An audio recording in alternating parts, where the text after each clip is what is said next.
Welcome to the Work Smarter podcast, where I get to highlight innovative lawyers who are working smarter, not harder. My name is Tom Martin. I'm the CEO and founder of LawDroid, and my guest today is Scott Talkov of Talkov Law. How are you doing, Scott? I'm doing great, Tom. I appreciate you having me. Well, thank you so much for coming and being on the show. I'd like to ask you a little bit about your practice because I think it's kind of unique. You focus specifically in partition law, is that right? That's right. I'm the first law firm, I believe, in the world to only do partitions. And tell me a little bit about how that came together. Like why, like of real estate law and of like all of the different sub niches you could have gone after. Why specifically partitions? Well, for the first 10 years of my practice, I did various areas of real estate and business law. And, it was fun, but I realized like occasionally I'd lose these cases and, maybe you lose 1 out of 10 times. In partitions, I had never lost a single case. They all got done in some reasonable amount of time. And I thought, oh, that's pretty nice. And I started doing more and more. And I saw other attorneys that had no idea what they were doing. And I don't know why this comes naturally. I mean, probably because I'm a real estate broker. At least I took my license after becoming an attorney. Took the broker exam. Um, I don't know why it's so hard for other attorneys, but it comes very naturally to me. So I really would love doing just this. I don't have to do those other areas that I'm okay at. Well, to share with you, like I'm also licensed in California, and to be honest, my experience with partitions is it does seem like this ultra niche kind of like different thing that doesn't happen very often. And if somebody asked me, can you do this? I'd be like, I don't know. So a lot of attorneys will fumble through it. A lot of your local real estate attorneys, they'll take them. And if you're a real estate attorney, you put yourself out on the internet as a real estate attorney, you'll probably get one case a year. And you'll learn a little bit here and a little bit there, but it's not going to go great. You're not going to be an expert. You're not even going to realize how little you know unless you really focus in on this practice and you see all the variations and you see them over and over again. You start developing these strategies and you use those same strategies from the last case on the next case. And clients get a better and better result every single time. So how long have you been doing this? Um, January 2nd of 2020 is when I started my law firm, Talkov Law Corp. We now have 7 attorneys and 7 full-time staff, and I think we have about 180 partitions going around the state of California. I've handled about 320 partitions, and it just gets easier and faster every single time. Wow, let's unpack that because January 2020 is a very specific time frame where 2 months later, you know, COVID happens. We got like, 2.5 years of practically lockdown. And like, so you're growing the firm throughout all of that. How did you Yes. do it? Well, technology is the key. So first of all, my marketing is primarily on the internet. So especially when you have a niche, it's hard to it's going to be hard to be just a partition attorney for Orange County or Riverside or somewhere else. If you advertise across the whole state, you can do this.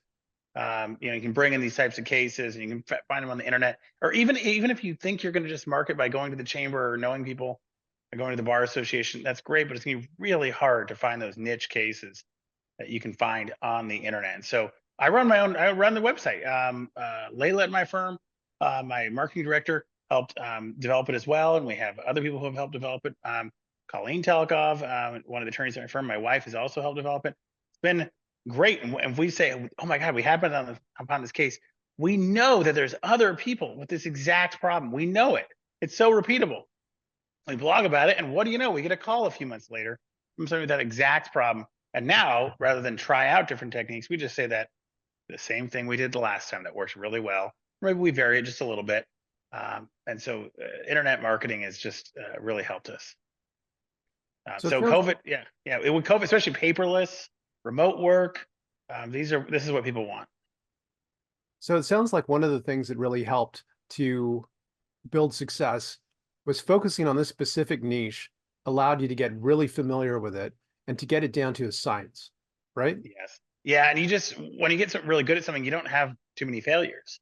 You're just not going to be surprised by, oh, that case wasn't as good as I thought.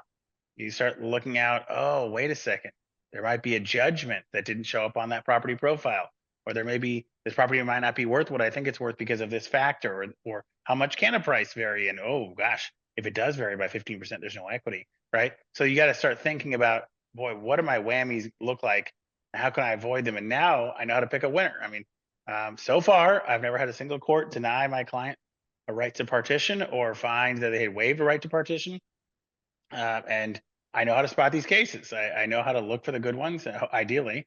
And even if the cases turn out okay, I learn from that and I try to look for even better ones the next time. I like that. Avoid the whammies. And it happens every once in a while. Boy, this case was more expensive than I thought. I got to write down this bill. But it's so far in terms of the actual outcome, the clients get what they want. They're done with their co-ownership, and that's what they wanted. And so it sounds like a related advantage, which you mentioned, was the fact that when you do market it, if you do educational marketing, it's a very specific topic. So like people are probably looking for answers to those specific questions online. Yes, and if you do enough consults in the same area of law, you'll start hearing the same questions over and over again. And they'll ask, do I have to pay for this myself, or is it other side? Can I collect my fees from them? Maybe they'll ask, or how long is this going to take, or how much is it going to cost? And you see what their common questions are, and then now you can make that feed it right back to the public in blog post format and say, well, gee, these are the questions you're probably thinking about. I know that because I've talked to 1,000 people in your situation. Right. What would you say sets you apart from other firms that focus in this area? Well, I was the first, and my good friend is now the second law firm to do just this practice area. And I think technology is what makes us different. It's very hard to really advance yourself in this modern world without really embracing technology, finding repeatable successes, and saying, "Gosh, this worked." Of course, with remote work, people really it's hard to find the talent that's within a drivable distance of your office. If you can expand that out using technology, using Zoom. I do a lot of Zoom meetings and a lot of Zoom screen sharing meetings. It's just as effective, probably more effective than having the person right here in the same office. So there's just so many technologies out there that great companies are implementing and deploying. And I can get all the advantages of that I might not get if I had an in-person law firm or kind of an old paper-driven law firm or what have you. I am curious though, was that something that you originally envisioned when you launched the firm, or is that something that came from COVID? That definitely. So we started on January 1st, January 2nd of 2022.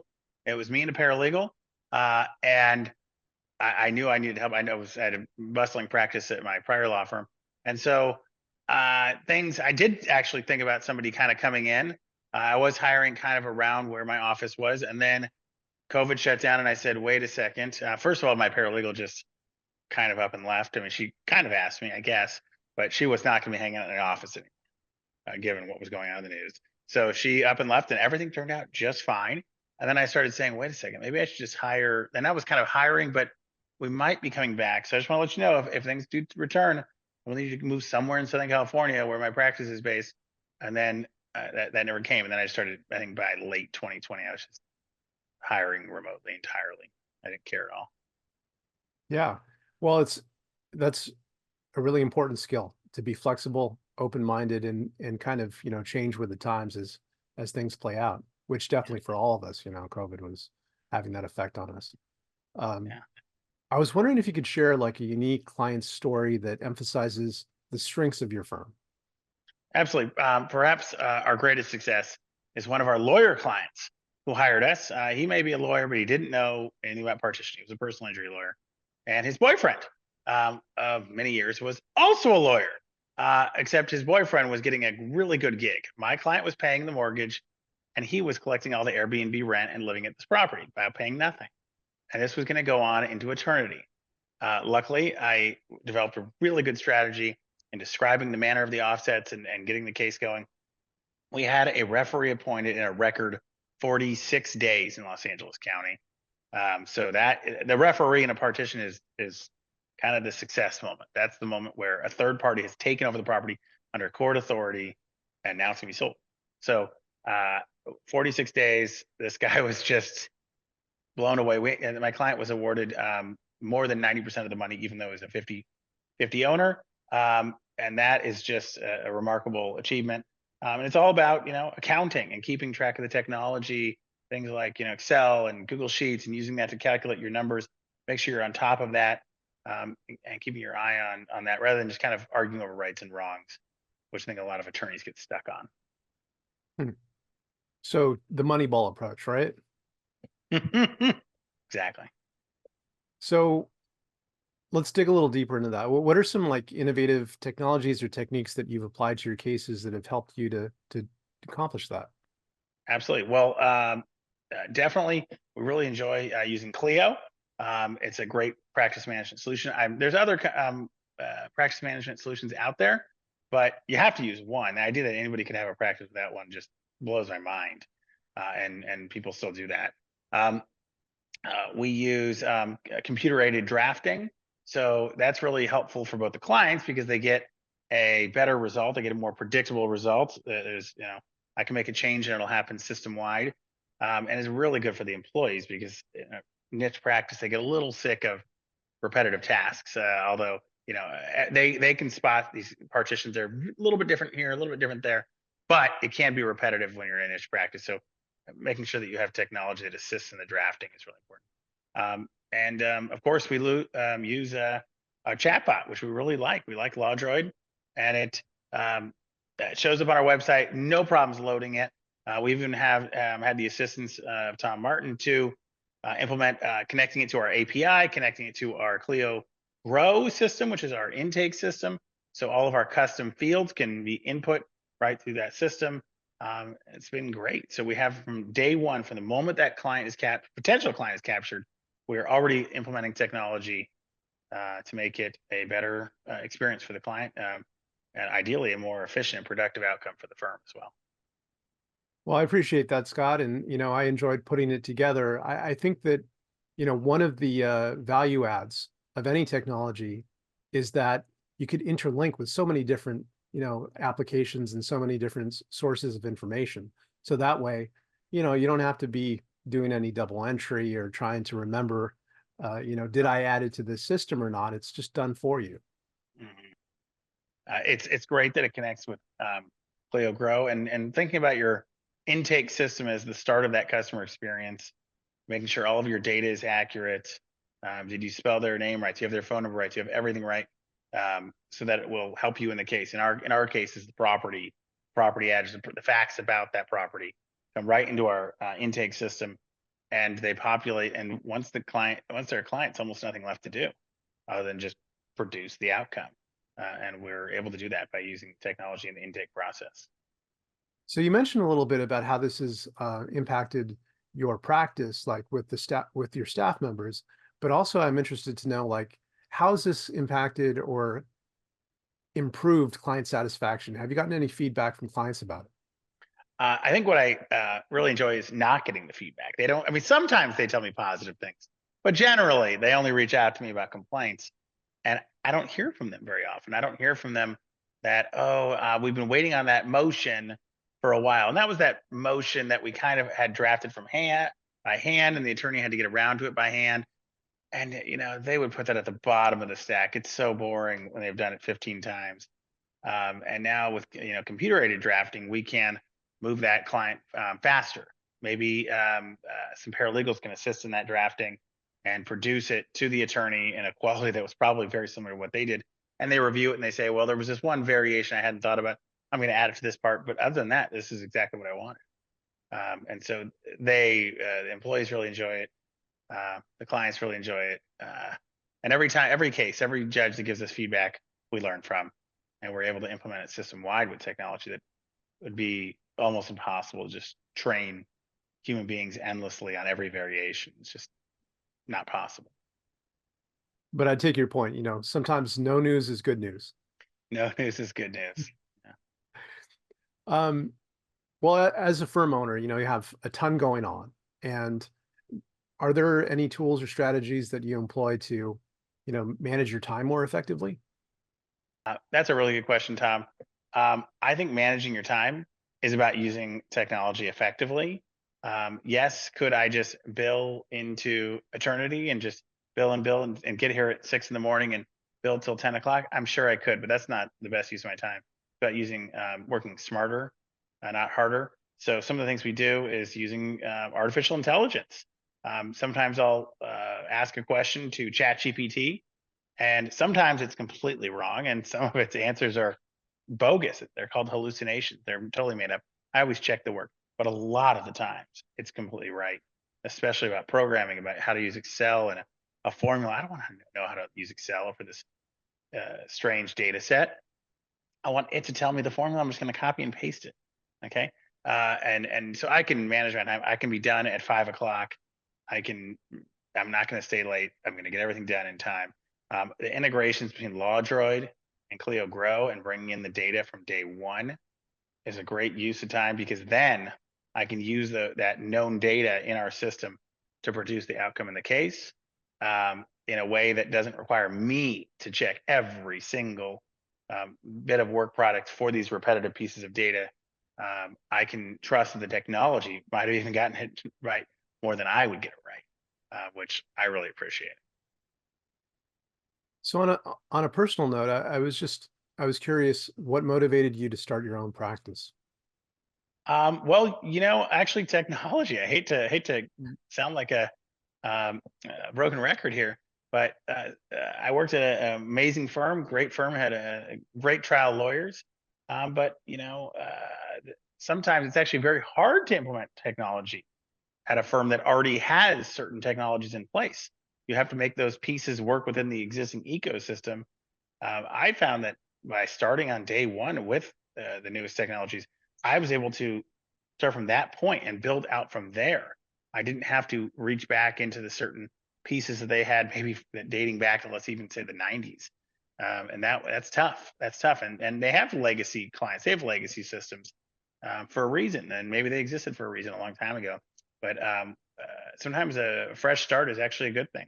You get the chance to adopt all these amazing technology. I had no idea some of these timekeeping tools were out there, chatbot tools, all these amazing things that are going on in Silicon Valley and elsewhere that I can implement all on my own. I really appreciate it, and so far it's worked out really well. Went from one attorney to seven attorneys in a matter of just a few years, and it's just keeping these attorneys are getting busier and busier. Sometimes we bring in another case, we send it over the team chat and say, who wants this new case? And they're all swamped. And so it's almost like it's ready for another attorney. And that just seems to be the story here, because the clients really like the predictable outcome of technology, and the employees like working with it. So that's fantastic to hear that the firm is growing. And also, I just want to touch on the fact that you mentioned implementation. And I want to talk a little bit now about your story with LawDroid, so that just so everyone knows, what we helped you to implement is a lead capture bot, which exists on the website. It engages people in that initial sales conversation to get them into your pipeline.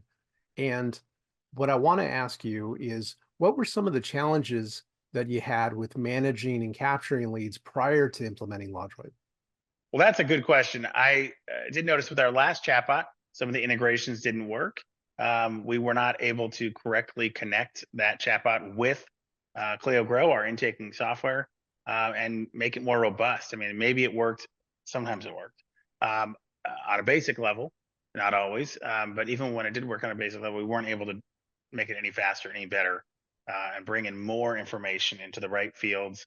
And those fields are the way that you run your business. That's how you know the variations about your case. That's how you know, in my case, usually the property address is gonna be most important. It's not just their names. Could be about conflict checks, running those in a through our systems. They may spot the conflict and say, this name already exists in your system. You should check, or this address already exists in your system. So um, being able to have a program that works with our technology, it was a seamless transition to get it up and running. Um, uh, it was back within a day from Tom Martin, and we just had no complaints. So we have never had that experience with any other company. We tried, I think, two other chatbots before we arrived at this one. That's been a great experience. Has it also been a better experience from like a pricing standpoint? Like, have you found that it's Oh, more affordable with our approach? well, Tom, as long as you're going to ask the question, I'm going to tell you a little story.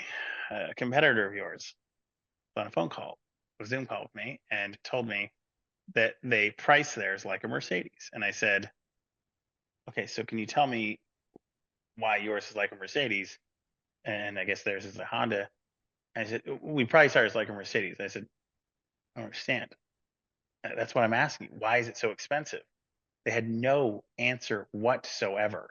They were going to charge us something like $1,000 a month for something that did the same thing that LawDroid did. And LawDroid is, I don't think, is $1,000 a month. It's less than that. And so it didn't make any sense. So if you start comparing around and asking what they really do, uh, it's already available at LawDroid. Yes, can it be more expensive if you want human interactions, which I'm not even sure is necessarily a good thing. I think it's maybe it might be depending on certain practices, maybe, but the automated interactions should capture virtually everything, and you can watch those chat scripts to see what they don't capture and add a few variations if that's really appropriate. But in terms of the pricing, I don't know why anybody would not be using these chatbots. People really like interacting with them. They like the conversational nature of them. And why would you have a website that wouldn't capture these type of leads? It's a very not obtrusive little chatbot icon on the right corner. If somebody wants to click on it, they can. If they don't want to click on it, they don't have to. And if you're somebody like me who puts a lot of free informational resources online and you bring in a lot of traffic, I mean, I think we're over 1,000 users a day. I think we get something like 30,000 visitors a month. All we needed are just a few that are really interested, and everyone else gets the stuff for free. I know a lot of attorneys read my blog, and I know because I've seen it. I have a complaint on there for partition, and I receive that complaint about 60 or 70% of the time when I get a call from a defendant about a partition complaint. So I know that they're reading this, and I know they're enjoying it. I know they haven't found anything better, and that's fine. But really having that technology that can interact and say, "Hey, do you want to chat? Do you want to chat with our people and become part of our team?" It works. It really works. You got to try it. Thank you so much for saying that. I think, that's what we're trying to accomplish here at LawDroid. We're trying to empower solo and small firm lawyers to do more with less. And it sounds like you're having a fantastic experience with that. I'm glad to hear it. Yeah, this is not something that can be done working at a large law firm with a bunch of other attorneys who are, doing their own practice, and great for them.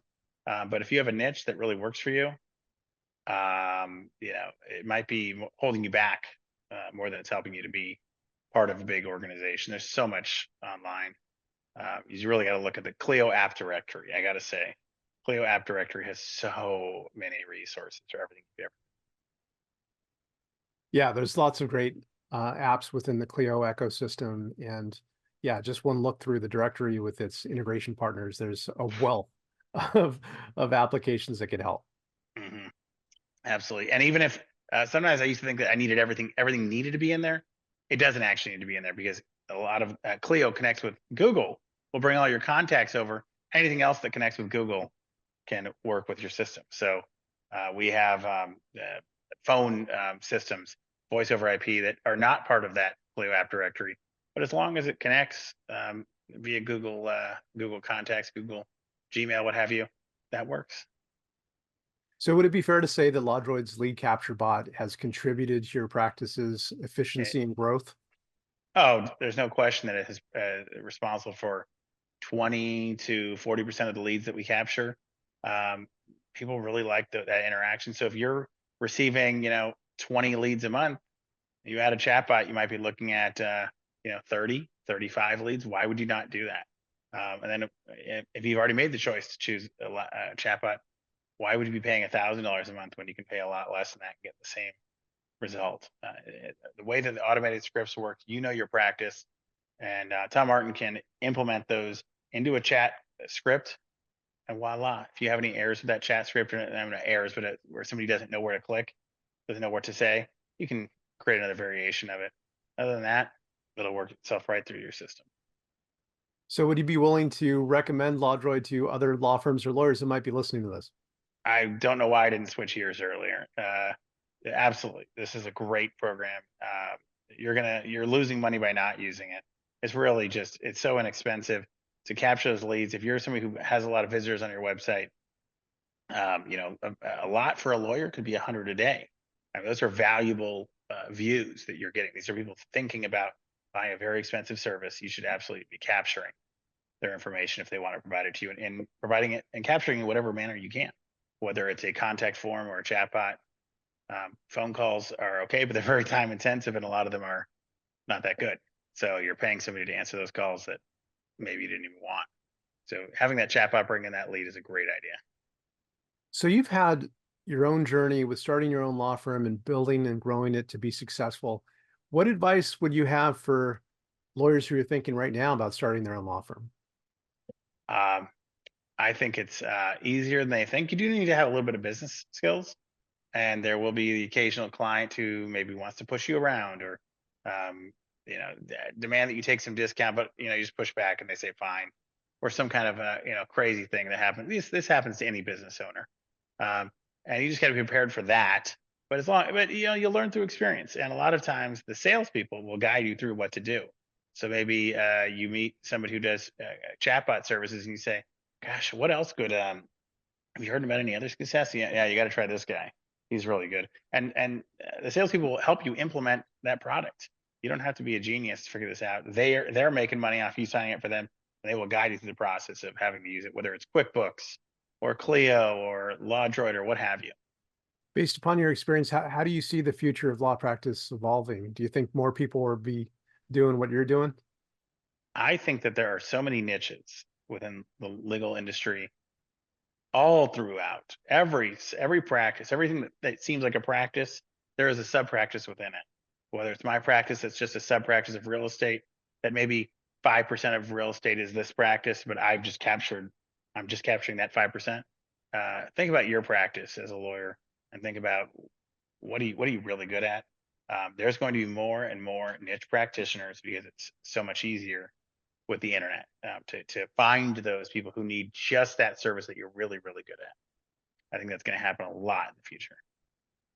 So there's riches in the niches. Absolutely, and it's a lot more fun. You don't even realize how little you know until you really become a niche practitioner and realize, wow, my opposing counsel really has no idea the broad scope of this field and where within this case this is, and I can convince the judge this is a very easy case. And sometimes I know it's a hard case and say, oh boy, maybe I should settle, right? But being able to spot that and know that that's only going to come through repetition. Is there anything else that you'd like to share with our audience about your approach to practicing law or your law firm? Uh, I just think there's going to be so many possibilities to make so many niche fields that I think that that general practice and more people are going to say this guy doesn't really or gal doesn't really know what they're doing. They do so many different fields and they're really not great at any of them. They're going to find people like me, and that's what people are finding right now. I hear this every day. Sometimes people switch attorneys and say, oh, "Gosh, I don't know how I didn't find you the first time," and I can't believe I wasted 6, 8 months and tens of thousands of dollars on an attorney that didn't produce anything. I think you're going to see a lot more niche practitioners in the future. How can our audience keep in touch with you and learn more about your practice?